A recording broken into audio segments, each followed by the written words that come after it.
I'm just excited to have with us. If you have not picked up that we are all from the College of Love and Charity, this says it all. We are from the College of Love and Charity. We are from the highest of seven hills of Tallahassee. And we just all happen to have dawned on this university in the same year. We are all the same class, came in the class of 1990, and it gives me an honor and pleasure to introduce the one who is formerly known as Larry Tate. And Larry Tate has much respect for me because it is his name, being junior to Larry Tate, man, senior, and that's tremendous to me.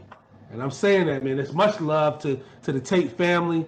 I'm in DC now. I know what the Tate family stood for and what they've done in this community. But I have with me Zaccai Free, formerly known as Larry Tate. He was the SGA president when I was at FAMU. When I graduated, this brother represented the student government at Florida A&M. I want to welcome you, brother. How you feeling? I feel great. I feel great. It's an honor to be speaking with you, Jason. Just one correction. I'm not a junior. Oh, I'm sorry. My brother is Lewis Tate Jr., Dr. Lewis Tate Jr. My dad is Dr. Lewis Tate Sr. He named me Larry Maurice Tate when I was born, and I found out later on that that was a name he used to use when he was in the military, when he was going off base to do his little clandestine activities. So okay. That's a little background there. Yeah. Thank you for sharing that. They call our era the golden era now, Jason. Have you heard that? Yeah. That's awesome, man. Big deal. And thank you for the correction, man. I just know that the Tate family have been representing in the clergy in DC for years, man. Yeah, my dad, my uncle, they really pioneered around that Capitol Hill area. My uncle was a street preacher. So he'd go out with the bullhorn, and he'd be one of those folks evangelizing and bringing souls to Christ. He also drove a taxi cab, so whenever you got in his cab, he's going to be giving you the word.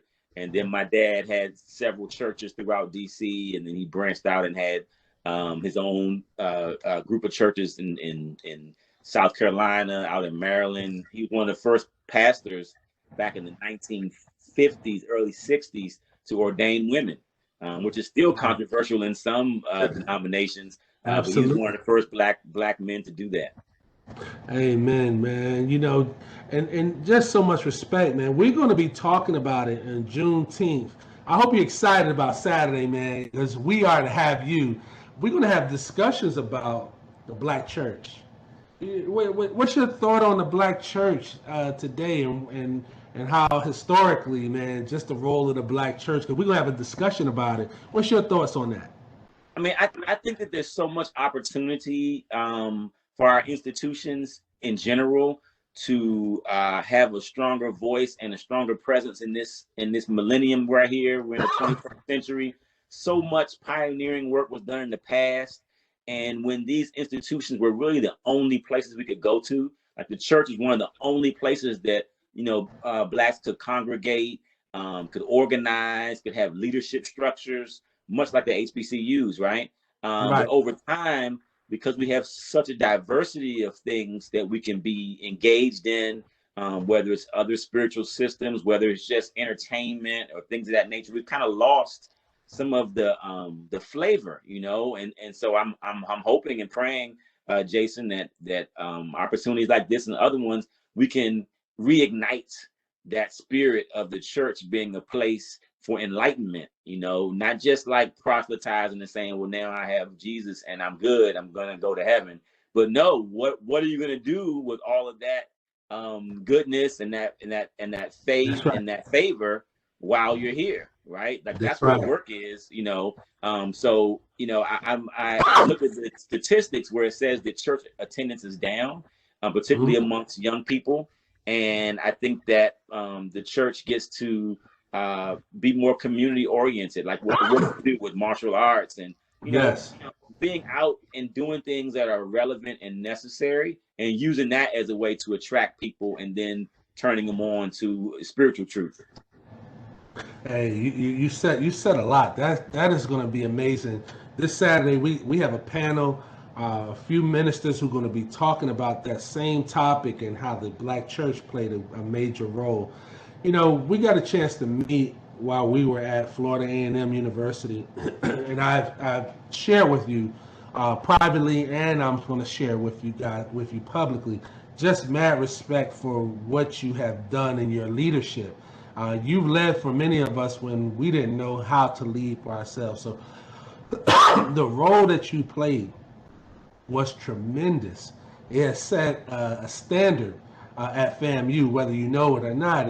Many people have come behind you trying to do the same kind of platform of yours, and it was hard to duplicate. But I wanted to ask you, how was it for you to go to an HBCU, and why is it special? Why is that a special relationship? I went to a predominantly white prep school from second grade until high school graduation.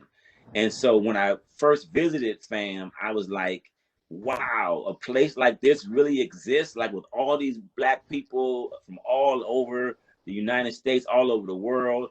I was really blown away. And I didn't visit any other universities. I knew from just landing there the first time in 1989 that I knew I wanted to be a Rattler. And the school is really, what I learned later on is that the university is really about the people. It's about your peers, people who are there matriculating alongside you. And it's also about the faculty and administration. But I learned so much from the people that were there, and to be in an environment where everyone is striving to be their best. Yeah. And that looks different ways, right? For some Mhm. folks, being their best might have been just being the best partier. They want to go to all the parties. They wanted to be the best, social person, but they were still looking to be the best at whatever it was. Other folks are looking to be the best athlete. Other folks, the best entertainer. And then you had those who wanted to be scholars, but we were all there together, figuring it out and maturing. And it was a very nurturing environment. Uh, I definitely had my struggles with administrators and things like that, because I am what they call now a disruptor. Now there's a word for it, right? Back then I didn't know, they didn't have a term, but that's my nature. I go in, and when I see things that aren't level, then I'm going to point it out, and I'm going to do my best to try to have an impact. And so I did that while I was there. But I've come to understand that even some of my adversarial activities or adversaries that I ran into were actually helping me to be stronger and more grounded in my values. And I'm very thankful for my dad and my grandmother, Annie M. Davis, and my mom, Ann C. Tate, for instilling things in me. So when I got to FAM, I didn't get lost in all the That's things right. that can happen, right? That freshman year and That's sophomore right. year, things would be really crazy.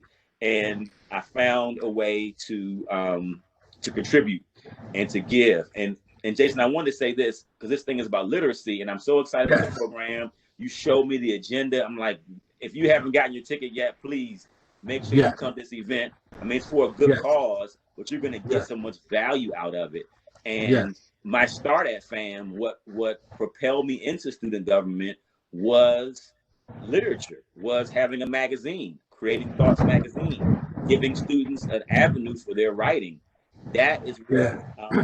created my name on the campus. It gave me a That's right. platform, and then it went on from there. So it's right in point with this whole Juneteenth Black That's right. literacy event, that everything for me started with the written word and the spoken word.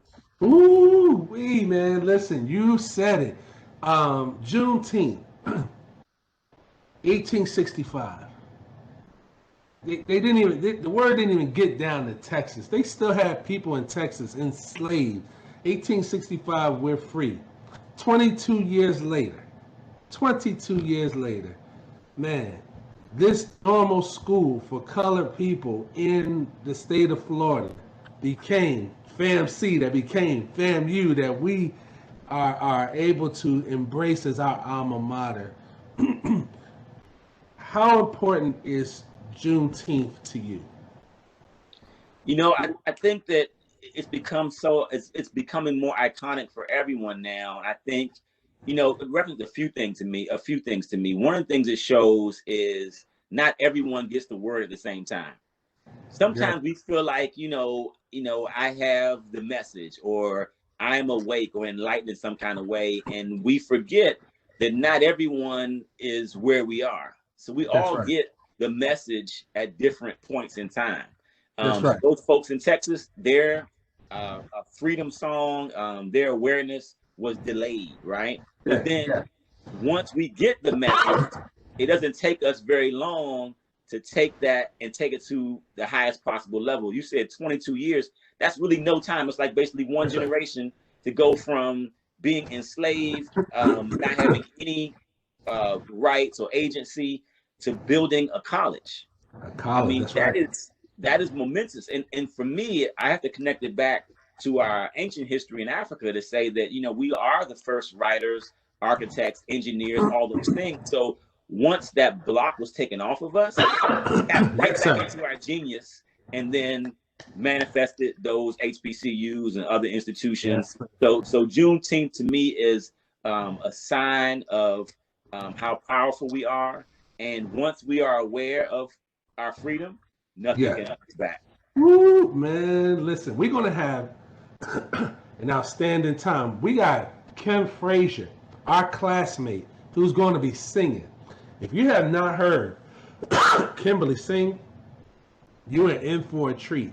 We have on tap for the keynote speaker, her sister, Crystal. Crystal is a graduate of FAMU. She's a graduate of Rutgers, and she was teaching at West Virginia University and Tennessee Tech. She's going to bring it. It's going to be outstanding. Jason, Paul Robeson, probably the greatest American ever, went to Rutgers. And if you don't know who Paul Robeson is, anybody's watching this, we're talking about Yes. literacy. Paul Robeson could speak and write in over 20 languages. I mean, this guy was a super Yes. genius who was an attorney, but he couldn't work as an attorney, so he became an entertainer, a world-renowned singer and Yes, sir. dramatist. So, I mean, that connection, is awesome that that the keynote speaker went to Rutgers and can bring that thread into this, the ancestral energy. Absolutely. The Old Man River. Man, listen. That's one of my favorites of his when he sings Old Man River. And man, we just want to express Afrocentrism on Saturday the 19th. And it's going to be virtual. Get your tickets. You want to come on out. We got Zaccai free. And this brother, tell us about where you've been, man. What you've been up to. What's your latest projects? How can people get a chance to follow you? Where are you? So it's interesting. So when I had Thoughts Magazine, I used to use the word nut or newt, which is the Kemetic goddess that is the sky. It's depicted as the night sky. So that was my pen name. So now my social media name is Freeze, Freez, Newt, Nutz. So you might say Freeze Nuts or Freeze Newts. That's my on Instagram. You can find me on Twitter with that as well, and then of course on Facebook as my name, Zaccai Free.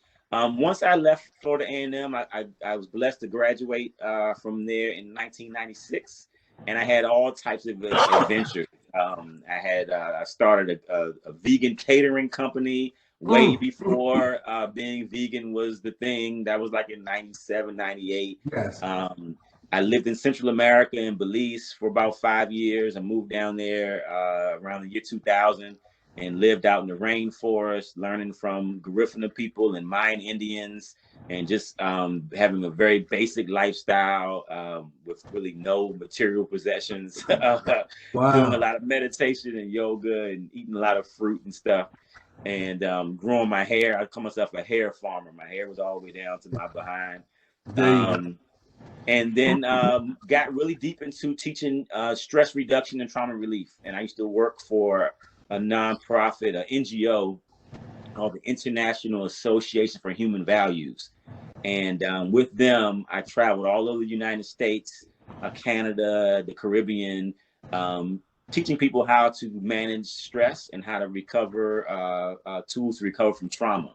And so with them, I worked with juvenile in juvenile jails, adult prisons, everything, the whole gamut, regular everyday folks, high schools. So I did that for quite a long time, over 10 years, working in that field. And then, Jason, I don't tell people that I have like a career path. I always tell folks I work for God. So wherever spirit kind of shows me where to go, that's how I move. So I ended up in the affordable housing industry, working for a developer in DC called Telesys Corporation. And we were working on this project called Prosperity Communities, how to help people who have good housing figure out how to use the resources around them to become more prosperous, mentally, physically, and financially prosperous. And then I moved to work with the DC Housing Authority for a while. And now I live in New Orleans, Louisiana. And I work for Urban Strategies Incorporated, which is a national nonprofit whose mission is to work with families to move from stable to thriving. And I am in the former Magnolia. So if you know who the Hot Boys are, or if you know who Lil Wayne, or if you know Jay Electronica, they're all from the Magnolia. And the Magnolia is now called Harmony Oaks. And I run the community center here at Harmony Oaks, and I also manage we call them family support specialists at 3 other mixed income communities here in New Orleans. So always, humanitarian focused work, working with our people, doing our best to bring things that are going to inspire and encourage and educate and help us to level up, live our best lives. It's Lil Duval would say. Man, listen, you are doing amazing stuff, man, and we really appreciate it. Doing the work of the Lord, and we want to continue to ask the Lord to bless your hands and the things that you do with you, your family, your wife. Man, we just ask that the Lord to continue to bless you. And man, come Saturday, I know I'm looking forward to hearing you. I'm looking forward to this. We're going to have a great time and great discussion. And so, any last words you want to share with people out here who are listening? Yeah, I also want to just recognize my wife, Ananda Free.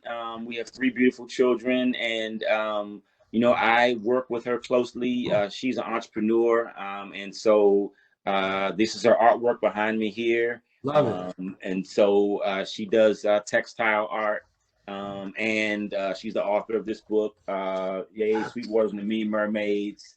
And she also designs these dolls that we have here. So, we're very busy. We're a very active family, and we realize that we've got to create the world we want to live in. We've got to create the world that our children get to inherit. And so I am her greatest cheerleader and supporter. Yes. And so, we have Sweet Weirdness is the name of one of our companies. We always spell weird, W-Y-R-D. Back to literacy. Weird is the original spelling of the word. It's an old English word, and it means your unique qualities that lead to your destiny. So it isn't like weird we use in English, the W-E-I, which is about being strange and all that kind of stuff. Weird, W-Y-R-D, is about owning who you are so you can get to your destiny. So we have Sweet Weirdness, and we have Weird Wonders, which is the toy company, weirdwonders.fun. So just wanted to give her her flowers because she puts up with me. And please let her know we would love to have her a part of it. We've been promoting the book. We've been putting it out there as well. Let her know she's more than welcome to participate if she's interested. I know I'm sure we'll figure out a way to do something. Like I said, we've got 3 children, so we got to switch off, and somebody's got to be managing them. But we're definitely going to figure it out, and we're super excited, Jason. I'm glad for the opportunity. I'm super excited about what you're doing personally, but also this platform that you're bringing folks into. This is what's going to HBCU, not just FAMU, but this is what it's all about, being of service. Yes. Like, we have this education, not That's for our own selves, but to share with others. And you're a great example of that. Thank you, sir. And we are of like minds. And I told you that we had a chance to talk, and we're gonna build. We're gonna build 2021. We're gonna build. I look forward to working with you, man. I got Me great too. projects, and it's good. I'm glad to hear you back. The writing, man. I can't wait till we put projects together and get them on the silver screen. So, did you tell everybody where they can find you on the web? So again, I'm at Freeze Nuts, That's right. FREEZNUTZ. That's Instagram and Twitter. Actually, my Twitter account got frozen today because they asked about the emancipation story. Someone that did a tweet and said, "What's your emancipation story?" And I forgot where I was at. And I said, "My story is my great grandfather. He killed a bunch of white people, but they stole from him, and so he had to take care of business."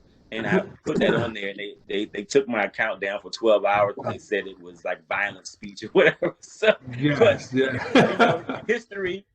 This is Yeah. very controversial. You have a history section on Juneteenth too, That's right. about history and what's going on with people trying to tell us what parts of our story we can tell and which parts we can't.